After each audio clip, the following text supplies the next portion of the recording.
Today, we're diving deep into the hidden rules that actually govern human behavior. We'll be looking at some brilliant insights from Solark Studios, essentially holding up a mirror to our own psychology. It's a mirror that, frankly, can be a little uncomfortable to look into sometimes, but it is always brutally honest. We're going to move way past the illusion that human nature is just random and start decoding the actual patterns that secretly steer our lives. So settle in, ground yourself, and let's begin. Take a breath and just let this question sink in for a second. Why do we make decisions we later regret? I mean, we've literally all been there. Think about your own life right now. That moment of sudden, totally irrational anger, the flash of baseless jealousy, or maybe that impulsive choice that just made zero sense the next morning. You're rational, right? You're educated, you've got life experience, yet somehow a specific tone in a text message, a slight half smile from a coworker, or even just a moment of silence, it can completely shake your foundation. So why does that happen? Well, let's get into it. Section 1, Hidden Control of Emotions.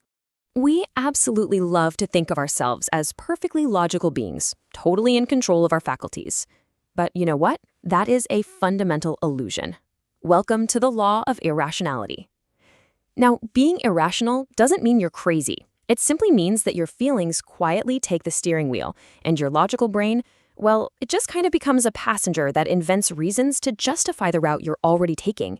Basically, your emotions paint a picture of reality, and you just accept that painted frame as the absolute truth. Anger paints a picture of disrespect. Insecurity paints a picture of rejection. And before you even realize it, you're reacting to a painting, not the real world. See, our minds essentially operate at two totally different speeds. First, you've got the slow speed brain. This is the one that patiently thinks things through, carefully checks all the details, really understands the context, and just takes its time. But then you've got the fast speed brain. It instantly judges. It slaps a label on the situation. It demands urgent, immediate action. And this fast brain, it is entirely fueled by your emotions. When you're emotionally charged, your fast brain is absolutely not looking for the truth. It is desperately looking for any evidence to prove that your immediate feelings are right. Okay, imagine this. You're on a crowded local train after a really long day. You are exhausted. You've got preloaded stress from the office, maybe your phone battery is at 2%, and you didn't sleep well last night, right? That's step 1. Then, step 2, someone gives you a minor, totally accidental physical push. On a normal, relaxed day, you'd probably just ignore it. But because the gunpowder is already laid, you jump straight to step 3, a completely disproportionate ego reaction. You snap. A tiny physical touch suddenly turns into a massive, escalating fight. The push didn't create your anger. It literally just exposed the stress you were already carrying. Remember this fundamental truth. Clarity is silent. Loudness is emotional. Whenever your internal narrative is screaming that everyone is against you or that someone is deliberately disrespecting you, just pause. That loudness, that's your emotion talking. It's not your clarity. More often than not, your true enemy isn't the person standing right in front of you. Your true enemy is your own internal urgency. Moving on to section 2, social masks and ego. Look, if we're being completely honest with ourselves, absolutely none of us presents just one single face to the world. We alter our identities based on what we call the law of role-playing. It's basically the act of editing yourself to survive the immense social and professional pressures all around us. Now, it is really vital to understand here that role-playing isn't inherently fake or malicious. Think about it. If every single thought, irritation, and insecurity we ever had became instantly visible, we literally wouldn't survive in society. So we wear masks for acceptance, for belonging, and for safety. Sometimes the mask makes us look sweet, sometimes tough, maybe sometimes humble. The real danger only pops up when we mistake the roles people are playing for their absolute, unchangeable identity. Think about your last big team video call. Everyone has their public mask firmly on, right? They're agreeable, they're smiling, nodding, typing, sounds good in the main chat. But what's actually happening with the private self? Well, they're messaging their work best friend on the side, being super critical, resentful, and totally complaining about the plan. If you're naive and you take that public mask literally, you are going to feel completely blindsided and betrayed when that project inevitably derails later on. You have got to learn to read the room beyond just the polite words. And hey, this isn't just at work. It happens in our most intimate personal moments, too. Look at the classic I am fine drama. I mean, how many times have you heard or actually said, I'm fine, when it actually meant the exact opposite? It's a defensive mask. What it really means is, I'm hurt, but I refuse to look vulnerable. Or I desperately need attention, but I will not ask for it. Or even, I expect you to basically read my mind without me explaining anything. By taking I'm fine literally, we totally miss the hidden cry for connection, and we end up creating massive distance instead of the safety we actually crave. Let's look at Section 3, Desire and Short-Term Traps. We really need to look at an uncomfortable truth regarding exactly why we want the things we want. Our desires are rarely entirely our own. This is covetousness. It's the instinct to desire objects, titles, or lifestyles, not for what they actually practically are, but for their perceived value. We want things because of scarcity, status, and how they make us look in the eyes of others. Covetousness takes a simple desire for a physical object and turns it into a desperate, totally exhausting chase for a brand new identity.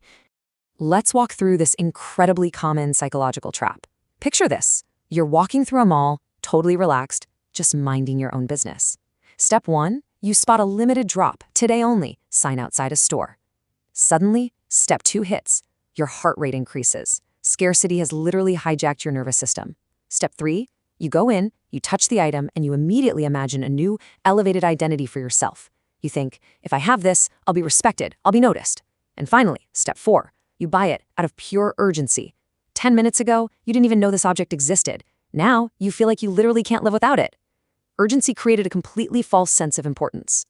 It is so critical to separate these two distinct drives. Ambition is about building, growing, and having your own internal direction. It grounds you, it stabilizes you. Covetousness, on the other hand, is entirely about proving yourself to others. It's constantly comparing and living in a state of perpetual restlessness. Ambition says, I am growing. Covetousness says, I have to prove I am better than them. One fills you up, the other leaves you perpetually hollow and just exhausted. Consider this thought. Your desire is often not yours. It is borrowed. Every single time you endlessly scroll through perfectly curated social media feeds, you are actively borrowing desires. We see someone's perfect vacation or their shiny new car, and suddenly our own stable, peaceful life feels somehow inadequate. We borrow these flashy desires as a quick escape from our own ordinary, everyday feelings of boredom or emptiness. Which brings us to Section 4, Patterns and Self-Sabotage. Why do we repeatedly destroy our own peace? Even when we explicitly know better, why do we fall into the exact same traps over and over again? Well, the answer lies in compulsive behavior.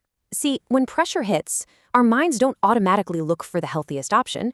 They look for the most familiar option. We fall right back into a predictable emotional groove. For some people, that groove is anger. For others, it's playing the victim or maybe completely shutting down. Our minds actually prefer a known pain over an unknown peace. And that right there is exactly why we find ourselves recreating the exact same dramas in our workplaces and in our romantic relationships. Just look at how we self-sabotage daily using external validation.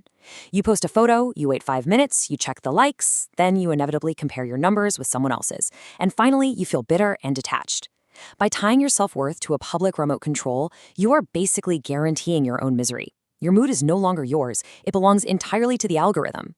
And this short-sightedness bleeds into literally everything. We take the quick win at work by cutting corners, but we permanently lose our team's trust. We seek instant revenge in an argument, but completely destroy a long-term alliance. We choose the easy comfort of giving someone the silent treatment rather than risking vulnerable, honest communication.